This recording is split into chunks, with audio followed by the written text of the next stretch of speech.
Rising Tides, Chapter 2, Fish Out of Water. After a restless night, you wake up to someone shaking you. What the heck? Can you let me sleep in? When the beach cleanup is in a half an hour? Oh, jeez. I forgot about that. There's been so much going on. My brain can hardly handle one mess at a time. No kidding. Everything that could possibly go wrong is going wrong. Are you holding up okay? Last night was a lot to take in. Mostly I'm just frustrated. I got shut down at the town hall, and now our family might lose their business. And no one else seems worried about climate change. It feels like there's nothing I can do. That's not true. The meeting got a little out of hand, but maybe you'll have more luck if you can talk to people at the cleanup today. But everyone thought I was interrupting last night. How can I be sure they'll listen to me this time? Your guidance will influence how Charlie approaches her goals, and the type of person she'll blossom into by the end of the story. Based on what type of advice you offer the most often, she'll become an inspiring optimist, a determined firebrand, or a tactful diplomat. Just be solution focused. Help people understand what they can actually do. If they have a concrete goal to work towards, they'll probably feel less overwhelmed. That's a good point. I guess I was so busy trying to point out the issue that I wasn't thinking about how it came across. Sometimes a little tact is all it takes. Now, if you'll excuse me, I need to put on some clothes that I didn't fall asleep in. As luck would have it, your loving sister made you an outfit for you. My rage sewing last night really paid off. Shows up a beautiful hand-stitched outfit. When you lean closer to admire the fabric, it strikes you as familiar. Are those the old curtains from the guest room? That's upcycling, baby. And the fabric is waterproof. So, what are you waiting for? Try it on. You change in the outfit and check yourself out in the mirror, where this outfit will help you at the cleanup and turn a few heads in the process. This outfit was made with curtains. Okay. You had me at cute and waterproof. Just because you're doing manual labor doesn't mean you can't look good doing it. Words to live by. Come on, let me grab a quick breakfast and we can push off. You arrive at the beach to find it fairly packed with people. Everyone gazes at the mess of fish blanketing the shore while your parents confer with some other townspeople. You and Charlie take in the side. Looks like even more have washed up since yesterday. Yeah, this is pretty grim. You scan the crowd, spot Eddie. He waves you over. He's the only person in the crowd who looks remotely hopeful. I see that college hasn't ruined your ability to wake up early. It was a close call, but here I am. Nice look, by the way. Wait, are those the guest room curtains? Yeah, so you can thank me for this brilliant repurposing. Is there any fabric left over? You could market that outfit. Glance over the worried faces around you. Some people are lined up at a supply table to get gloves and nets. See, others are scattered across the beach trying to make a dent in the carnage. So, do you know what the plan here is?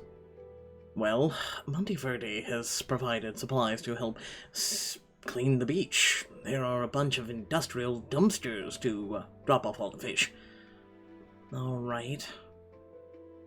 But there's no actual game plan? What kind of game plan do you need? It's simple. Pick up the fish, put them in the dumpster. I guess I thought Monteverde would have had a more active role, maybe putting people in groups to tackle specific areas or something. Everyone just seems overwhelmed. I mean, look at the beach. I feel like we could use a little more help here. You survey the scene. Many people are struggling with their own task. Shoo, seagulls! These fish are going in the dumpster, not your stomachs. Diego, please calm down. We need to do our best to help here today. But I want to go to the aquarium, Grandma. Why did they put these dumpsters so high up on the dunes? I can barely reach them. Well, if this is what we've got, then we need to work with it. Let's see if we can help. Let's first start with make the dumpsters more accessible. Superintendent Jones stands by the dunes, swinging a garbage bag in an attempt to toss it into the dumpster. The bag almost makes it, but hits the lip of the dumpster and splits open, spilling fish everywhere. Oh, for the love of it, not again.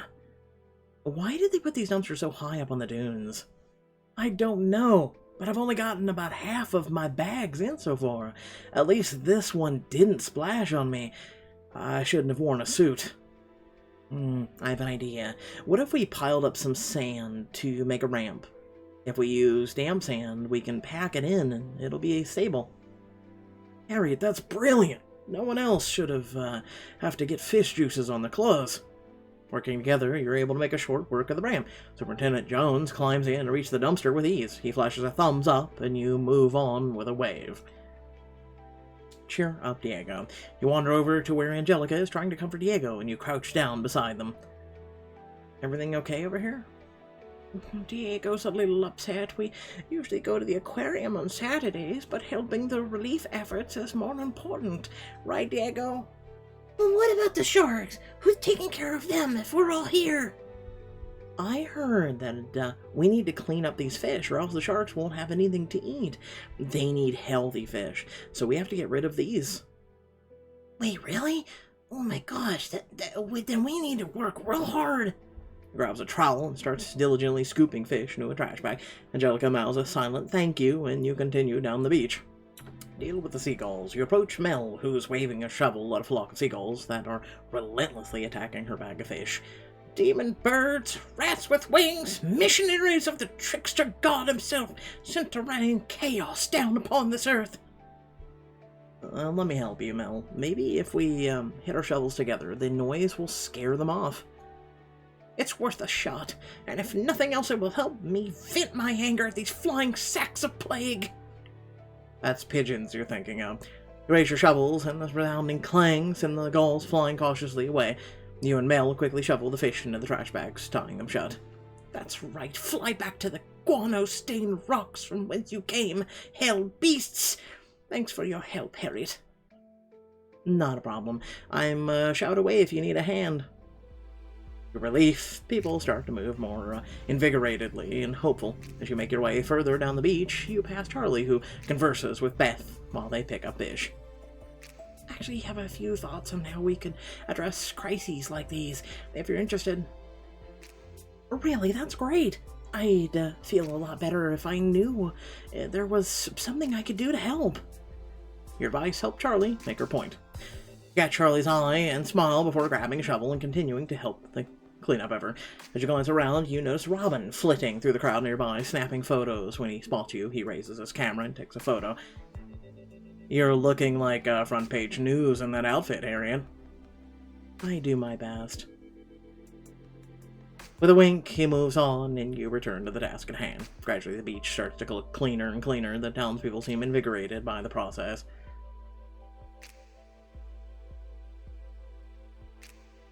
That's new. Wow, this town looks really beat up.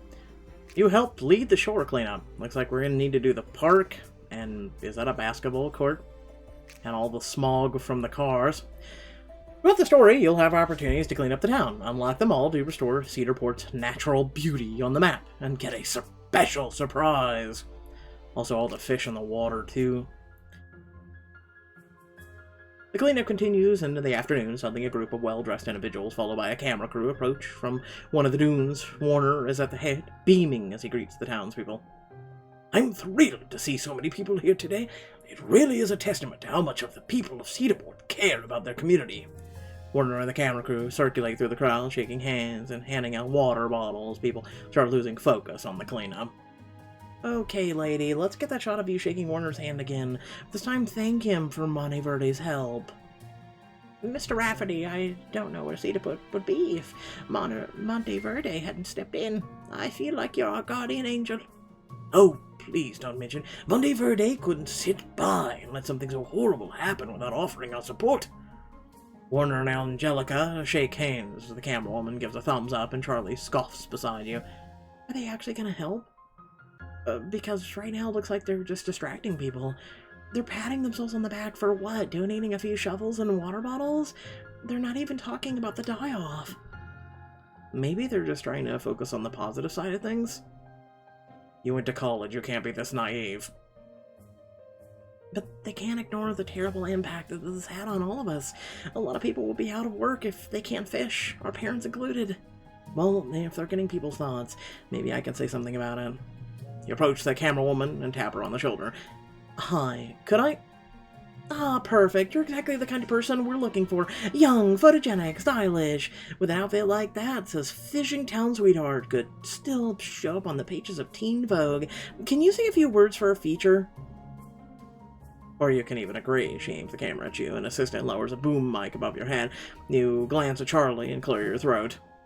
I'm proud of my town today, but there's a lot of work to be done, and it's going to take more than one beach cleanup to get back to normal.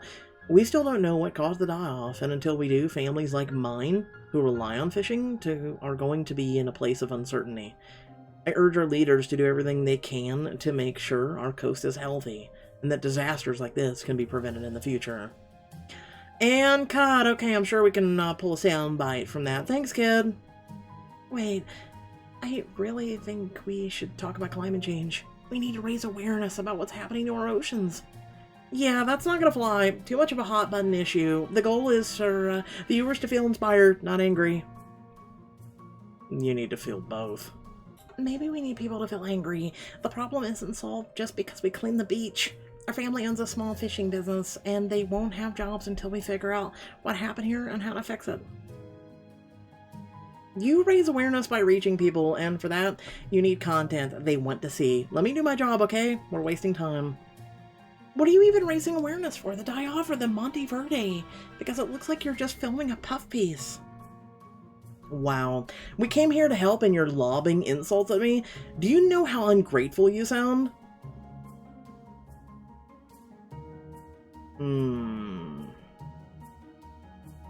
This is our town and our story. Don't we get a say in what you're putting out into the world? Okay, you two are getting on my last nerve. I didn't come to work on a Saturday to get chewed out by some teenagers. By now, townspeople are gathered around watching the argument unfold. Warner approaches, hands raised. Hey, let's all calm down. We came here to help, remember? What's the problem? Mr. Rafferty, I just want people to know what's happening here. Can't we just take a moment to talk about the threats to our environment? I remember you from town hall last night, right, Charlie? Your questions were very thoughtful. I want you to know that we're all just as worried as you are. Monte Verde is still committed to helping however we can. Mr. Rafferty, we're behind schedule. We need to go. I'm afraid we didn't get as much usable footage as we would have liked. Well, we'll make the most of what we have. Before I leave, I want to thank the people of Cedarport once again for being here today. With a wave, Warner and the camera crew depart. Charlie fumes silently while the townspeople mutter. Thanks a lot, Charlie. And there goes our shot at getting some focus on our situation. Are you kidding me? They were just trying to make themselves look good, and they didn't even help us with the cleanup. Charlie has a point. I thought this whole thing would feel a bit more organized. They kind of just handed us the supplies and ran off. Sure, but anything is better than nothing. Personally, I can't stand people poking cameras in my face and asking questions, but they organized this cleanup, so I'll give them that. They were just trying to help, and now we probably won't even get coverage because you wasted time arguing with them. Actually, help would involve long-term research and concrete commitments to prevent future environmental destruction. Aren't you worried about what will happen to Cedarport if we can't continue fishing? How many families will be affected? Well, beggars can't be choosers, Charlie, and hey, we did a pretty good job cleaning up on our own, so ease up a little, okay? God, you're all a bunch of Karens. You can tell from the expression on Charlie's face that she's getting overwhelmed. She lets out a frustrated sigh and storms off further down the beach. You start to go after her, but Eddie grabs her arm. Maybe you should let her cool down for a minute.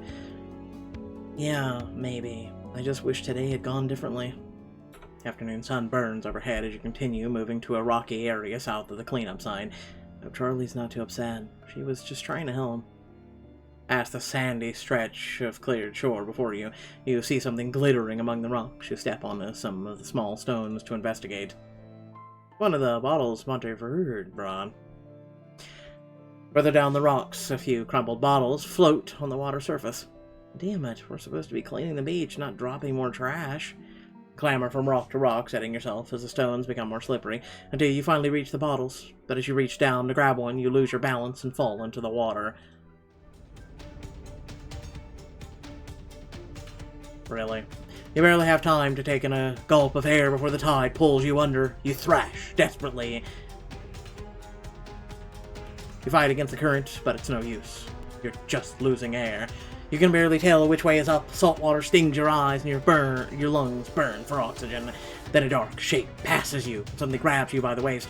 You sputter and cough as someone drags you out of the water. You flop down on the sand and take deep breaths. Oh my god, I could've... Take it easy. You're safe now. When you look up, you don't recognize the person crouched down next to you. Ah. Strangers. In the darkness. Why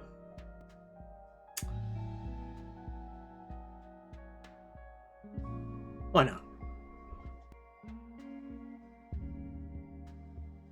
Are you okay? Yeah, I guess I just lost my footing. The riptides can really sneak up on you. You gotta be careful out there. I know, there were a bunch of plastic bottles on the rocks, and I was just trying to clean them up. You risked your life for some bottles? That's... stupid. Yeah. I was actually gonna say dedicated, but also a little reckless. Just don't do it again. Not that I mind pulling girls out of the ocean, but I might not be around next time. Gaze flicks over your outfit. I hope those nice clothes of yours aren't ruined. They'll hold up. I tried to dress for the occasion. You wear them well. It's not easy to pull off a soaking wet outfit. Gaze looks over your outfit. They'll hold up. I tried to dress for the occasion. You wear them well. It's not easy to pull off soaking wet outfit. He smiles, a few drops of water roll down his neck, glistening over his collarbones. Do I have something on my face, or... Sorry, I'm trying to place you. I don't think we've met. We probably haven't. I've only been here a year, and work keeps me pretty busy. Cassidy Carhart, at your service. Harriet Thompson. Let me guess, you're the new lifeguard? If you keep giving me excuses to pull you out of the ocean, then I might have to be. But no, I'm a lawyer. I got an office on 3rd and Pleasance. And sadly, there's no lifeguard setup. Wait, 3rd and Pleasance? But that's Sam's Fudge Shop. It closed? I guess so. There was nothing there when I moved in anyway. That's so sad. I loved that place as a kid. And I'll keep some fudge on hand in my office. Although I can't promise it'll be as good as Sam's. You'll have to swing by to test it for sure. I might have to take you up on that, as long as you're not too busy. Well, my job does take up a lot of my attention, but I can certainly make time for things I care about. I was actually supposed to be in a meeting today, but I delayed it because I wanted to help out here today. Yeah? I like a guy with an altruistic side. And I like a girl who speaks her mind. Glad that we could make a mutual impression on each other. I need to hear something nice today. If you need to hear more at any point, I can make myself available.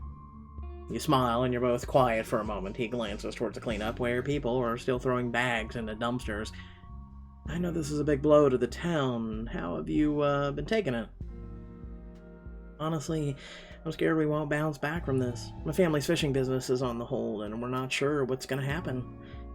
And what if it is related to climate change and it's too late to fix things? You know, I've done a bit of volunteer work in the conservation, and I hear that question a lot. And my answer is the same every time. We have to take responsibility to help the Earth as much as we can right now. I don't believe in giving up, and there's always more we can do. I saw how you took charge of that cleanup. You clearly have a lot of determination. As long as there are people like you, there's hope. Well, that's nice of you to say, but I didn't do anything that big. If I hadn't spoken up, someone would have. But they didn't. You did. I give you a long look, and you feel your cheeks growing warm under his piercing gaze. Don't worry. I have a feeling that you and the other people of Cedar Point will rise to the occasion, no matter what happens. How can I not worry? I mean, we're supposed to be cleaning up the fish, and I wound up chasing water bottles. And I didn't even manage to get any of the bottles. I hope a whale isn't eating them right now. You saw them near where I pulled you out of there, right? Judging by the waves, they're probably floating south. There are some tide pools down that way. The bottles might wash up there. We could try to get to them before the wildlife does. Maybe they'll help you feel like you're making a difference. And I'm also happy to lend a hand, however you need me. Join Cassidy to get to know him better and save the beauty of the tide pools from living. Wildlife is pretty. What are we waiting for? We've got some bottles to pick up. And Cassidy follow the current and head further down the beach, chatting as you go. I can't believe you've been here a year and you haven't met my family. If my mom doesn't gossip about you, you might as well not exist. I guess we must not run in the same circles. I'll have to work on passing the mom approval test. Well, you'll have to give up your mysterious vibe, though. Spend 5 minutes with her and she'll get your whole life story.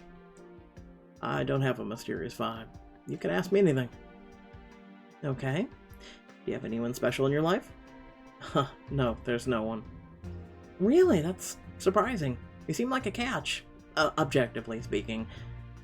Like I said, my job keeps me busy. Right now it wouldn't be fair to a potential partner. And you? You must be spoken for? Nope, I'm single as hell. Well, then it's my turn to be surprised. You also seem like a catch. Unobjectively speaking. Your heart beats a little faster, but you compose yourself. What led you to law as a career path? I was really inspired by the environmental attorney named Robert Billa. He started out as a corporate lawyer defending chemical companies, but he had a change of heart, and he spent the last 20 years fighting corporations who knowingly pollute and cause harm to the land. His conviction and dedication to doing the right thing really inspired me. He's fighting for what's right, and I hope to do the same. That's really cool. I'll have to look him up. You approach the edge of the shore, and the familiar rocky terrain of the tide pools sprawls out before you. It's pretty. A few bottles have already washed up into one of the pools. You fish them out one by one. Look at the bottles. This one's for the whale. Somewhere a turtle is clapping. I'm gonna upcycle you so hard. Gotcha. You're coming with me. For the whales. I thought you'd get away, didn't you? Somewhere a turtle is clapping. One less piece of junk floating in the ocean. Finally, the water is clear. The bottles are heaped into a small pile at your feet. Looks like we got here just in time. The tide pools should be safe now. I hope so, but do you think they could be damaged by whatever happened to the fish? Cassidy crouches down, peering into the water. You can spot urchins, anemone, and even a few crabs. You know, it's adorable. Little Nemo's going, "Anemone." Well, good news. It looks pretty lively in there. And tide pools are a great litmus test for what's happening in the water. Temperature UV increases affect shallow water much faster, and they're usually first hit by chemical spills since they're so close to land. So this isn't as widespread as we'd worried? That is good news. I noticed that a lot of the die-off seemed pretty concentrated in the north part of the bay. See how the beach is much cleaner down here? That must be, there could be a microhabitat there that's been thrown off by the changes in temperature, or there could be a localized pollution in that area. Watch him trail his hand gently over the water's surface. A soft breeze blows his shirt collar. Maybe you should go into marine biology. You know, if the lifeguard career doesn't pan out. If only I had the time to do it all. Suddenly you catch a glint of light and notice another bottle half submerged, just out of reach. Looks like we missed one. Better grab it. You start to creep around the edge of the pool, but Cassidy stops you. Careful! There are a lot of delicate organisms here. You don't want to step on them. Well, then you'll have to help me reach. If I didn't know any better, I'd think you were looking for an excuse to hold my hand. Really? Do I need an excuse? Never. His smile practically melts your heart. He takes your hand, anchoring you as you lean over the water. His grip is firm, but gentle. Nearly there. Just a little closer. You almost got the bottle, but a wave sweeps in and washes the bottle back into the ocean. Hey, get back here. Oh, we're not letting that one get away. To your surprise, Cassie starts unbuttoning his shirt. Well then. What are you doing? Well, someone needs to get that bottle, and I think you probably had enough of fighting the current today. My clothes are only just starting to dry after pulling you out of the water. Personally, I don't want to walk around with wet pants all day. He undresses, leaving his clothes in the sand, and you do your best not to let your eyes rove over his body. But you also can't help sneak in a glance. Did you, know you're staring? Interesting boxers. Why wouldn't I be? You're making it kind of hard to focus on those beautiful rock pools looking like that. And I thought you had a silver tongue when it came to dealing with the crowd today. Good to know it works for flirting too. He makes his way around the rock pools and wades into the water. You crane your neck to watch. As he begins swimming, he calls out to you. I lost it. Can you see the bottle from where you are? It's a little further to your left. He continues swimming towards the bottle, but he's cut short when a puffin flying overhead swoops right over him. Adorable. Whoa, do you mind? Oh no, he must be attracted to the shininess. The puffin grabs the bottle in his beak and swerves away from the water, landing on a rock near you. I've gotta get that bottle away from him. I should coax him down. You crouch down next to the tide pool, swishing your hand in the water. Hey, Mr. Puffin, why settle for that bottle when you could be living like a king and eating delicious sea urchins in here? The ripples you make in the water seem to attract the puffin. He drops the bottle and swoops down to the rock pool, and you quickly scoop up his discarded prize. Gotcha. You've given us a lot of trouble, you stupid bottle.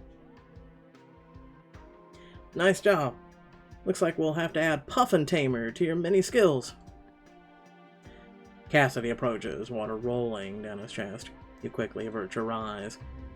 Well, we've got all the bottles. I'm sorry you had to wait out there again for nothing. Are you kidding me? I had a blast. This will make a great dinner party story. He reaches for his clothes, checking his phone. When he looks at the screen, you can't help notice, but he seems disappointed. I hate to cut this short, but I have a meeting at 4. I should get home and clean up. Working on the weekends. You weren't kidding about your job being busy. Comes with the territory, but at least I got a respite today. Quite honestly, this is the most fun I've had in years, maybe. So thanks for reminding me that there's a world outside of my job. I needed this. I'm glad to hear it. We'll have to do this again sometime, if you can find the time in your busy schedule. Oh, believe me, for you, I can. A few days later, you're browsing job listings when you're interrupted by a text. Hey, this is Robin. Could I get your help with something? Sure, what's up? I've kinda gotten myself into a mess. Can you meet me at the hardware store on Main Street? Be there in a second. When you enter the hardware store, you find Robin trying to talk down a very angry-looking Mel. Ray, relax, it was just a question. You think you can fool me? How long have you lived in Cedarport? Isn't just a question, it's an intelligence gathering.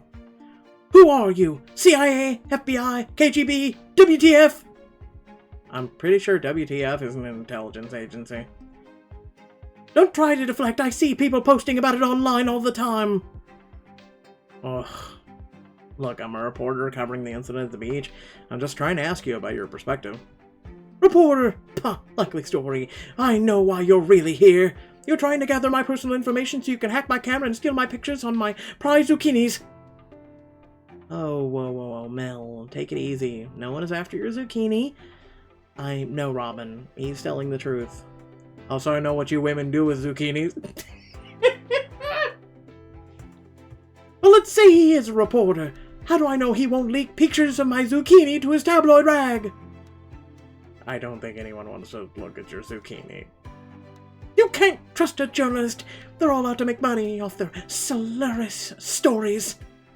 He's probably only here to dig up dirt, literally and figuratively, About your zucchinis. But Mel... Robin isn't... his story could help Cedarport. Robin is trying to draw attention to literally a really important issue so that the world takes notice. Really? I'm impressed. Not a lot of people care about protecting squash growing methods. I can't imagine why. Mel, he's covering the fish die-off. Remember the disaster that thrown our local economy into turmoil? Listen, Mel, right? I get that you're uneasy. Sometimes we journalists have to write stories we're told to, no matter the consequences. But that's why I left the National Times. I wanted to dig deep and follow the stories that are important to me, and I want folks like you to have a platform. You can tell me as much or as little as you're comfortable with. It's not about what I want to hear. It's about what you want to say. Wow, you gave up a job at the biggest paper in the country. Maybe you're not just another spineless tabloid zombie. I certainly try my best not to be. I'm not coming in here with any other angle other than telling the truth. Well, in that case, I'd be willing to talk to you. Sorry for overreacting. You just can never be too careful. Especially about your zucchini. I know you take your produce very seriously. Speaking of, I need to close shop so I can get home and give those zooks a good watering. I'll get in touch with you later. You weren't lying about that reporter charisma of yours. Mel hates journalists. I never thought I'd see her agree to an interview. Well, I had help from a certain Harriet Thompson. Looks like you're the one rescuing me from awkward confrontations now. Just returning the favor. It's nothing. It's not nothing. I saw how you took charge of the beach cleanup the other day, and you really know how to make people listen to you. I reckon you could put that to good use on the activism front. What? Like, talking about fish? I've seen incidents like this all over the world. It always comes back to man-made problems. People need to recognize it's connected. And we need more people to speak out, whether you're raising awareness or lobbying for the change on a political scale. I don't know. I've never been much of a politics person. So, what's stopping you from getting involved now? I guess I don't feel qualified to talk about it. Science was never my strongest subject in school. I don't know the stats on the ecosystem, pollution rates, or anything like that. You have internet access and a search engine, right? You don't need to be a scientist to get facts. Robin holds up his hands. Look, far be it from me to tell you what to do, it's your life. But I'm just throwing it out there because I think you've got potential. You could change the world. Well, thanks. Well, thank God. And speaking of climate change, how's your article going? You just got a pretty good peek at how it's going. People haven't been super forthcoming so far, and I'm running out of subjects. You know, Charlie has always been hoping for a chance to say her piece about the die-off. Maybe you could interview her? Yeah, that'd be perfect. I'd love to get some perspective from Cedar Point's youth. How soon can she meet? She's in class right now, but I'll send her a text. Hey, that reporter Robin wants to interview you. Any interest? Maybe after school? Yeah, but there's a problem. What happened? I, kinda got in big trouble with Strickler. Wait, he's coming. I'm not supposed to have my phone. Harriet, I really need your help. Charlie, tell me what's going on. She's not supposed to have her phone. You need to go to school. The texts stop coming, and you stare in horror at her last messages. Charlie, what did you do? She existed. That's her problem. She existed. Seriously, I've had principals and teachers like this. She, simply by existing, lo and behold, you as the sister can tell this is an issue with that principal. Without further ado, thank you all for watching. Please remember to like, share, and subscribe. Head down, description below, links to social media, Discord, if you'd like to support me and my content. I do have a Snapchat now. Listen, that's a thing. I'm not adding that yet. You have to earn that. I'll figure out a way eventually. But moving on. I've added a bunch of nature pictures, if you guys are into that, to my Instagram. There's a link for that down below. And a bunch more to come, and I add a bunch of other content that you don't get to see on YouTube. And then there's also live streams on Twitch, especially games and whatnot you haven't seen and probably never will see, that I don't upload here all the time on the channel. And yeah, thanks for watching. Catch y'all later. Peace.